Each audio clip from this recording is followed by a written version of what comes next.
Hello everybody, it's Peter with an I, S-T-A-W-A-R-T. Welcome to segment 29 of, I don't know, The Dark Tower, I guess? The dentist rubbed his temples. He was already stressed out from the endless meeting with his financial partners, and now he was made to suffer through the agony of having to sort through the jumble of vanilla-colored files and papers on the floor. Aspirin would be as effective as trying to restrain a bucking bronco with floss. The only thing that would put a dent in his headache was a dent in the skull. What he needed was a mild lobotomy.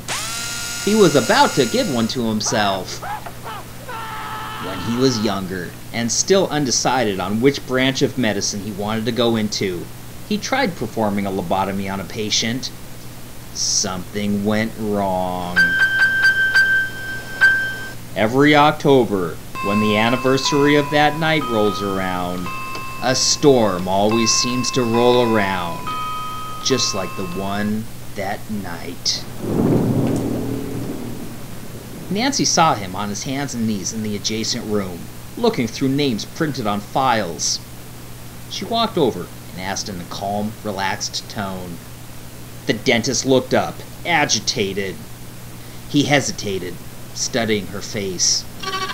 Nancy tried to look relaxed, but her heart was beating fast. "You got a little something," said the dentist, pointing under his own nose to demonstrate. She was slow to understand that she had a crumb above her lip. She was relieved that the dentist didn't recognize her, but taken back that the crumb was actually a booger. Not the best facial decoration to parade around when interviewing for a job.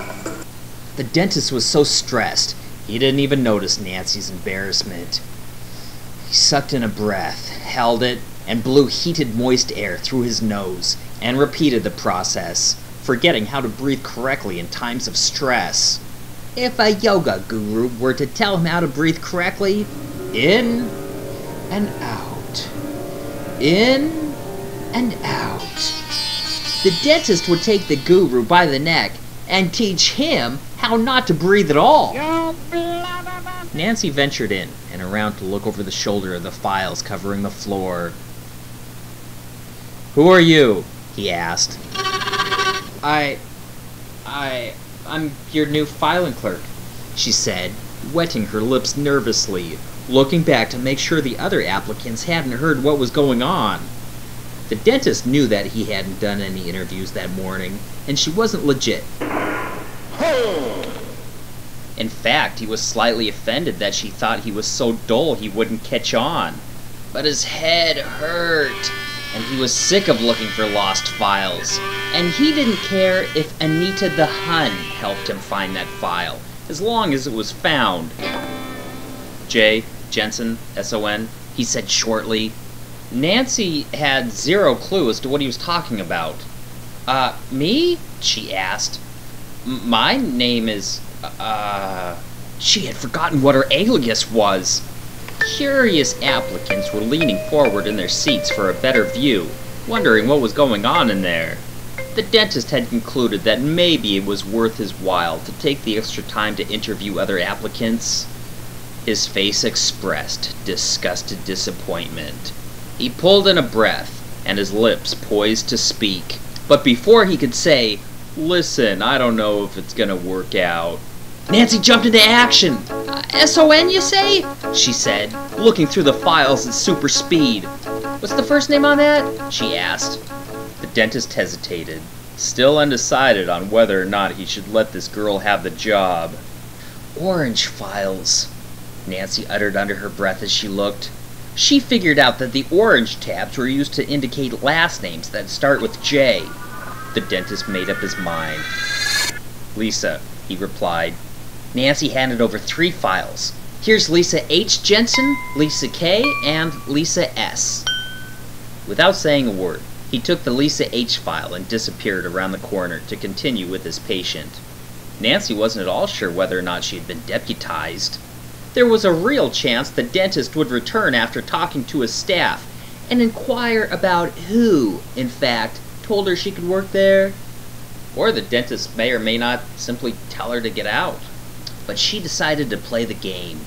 She figured that if she started filing like crazy, her employment there would strengthen like drying glue.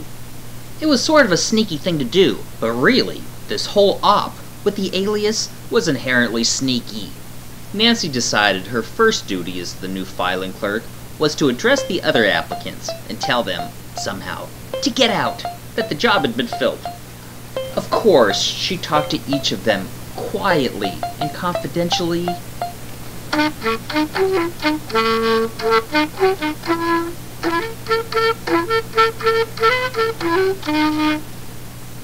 Chapter 29. While Nancy was busy taking each folder and sheet of paper from the floor and finding a spot for it, Frank and Joe sat among the other students in the amphitheater-type classroom located in the same building. As part of their plan to help Nancy by infiltrating the clinic and get closer to her arch-nemesis, the dentist, they agreed to sign up for the tech program that he taught when he wasn't taking patients. It was a technical program that was very science-orientated. The tech school had its disadvantages. For one thing, there were no assemblies. The assemblies their old school used to put on were cool. A professional athlete might do a few tricks with a basketball and tell the kids how he used to be into drugs and crime when he was their age. But now that he's grown up and he makes X million dollars per year, he doesn't need crime anymore. And if the kids really run hard when they're on the sports field and do a lot of push-ups when they're penned in their juvenile hall cell, they can go on to fortune and fame. Frank opened his book and thumbed through it. It was wonderful because it was written in clear language he could understand. Frank was a late bloomer when it came to reading. When he finally gained the skill and read things, it stirred something inside him. Now he could actually read the bubble quotes in comics. He once tried to read a classic novel, but the English had been translated from a foreign language, and it was so awkward it was unintelligible. Frank could understand why things written in archaic English, Old English, might be hard to understand. But should translated material be hard to understand? Works that lit teachers want you to understand, like the works by Dostoevsky, for example, are exquisitely easy. Works that are more subversive have a dummy filter. No, you're stupid. No. And are exquisitely difficult. Reading them is like swimming through sand. Polly unintentionally whispered as he studied his text. Die, phos, floor, I, joins to the... what is it? Polly muttered to himself while he went through the motions of explaining some sort of information he would have to know for the class. It helped him concentrate on the otherwise dry information presented in the book if he fantasized he was explaining it to a beautiful woman. And she was so impressed with his grasp of scientific facts, she would have to clutch her chest. And later, so would he.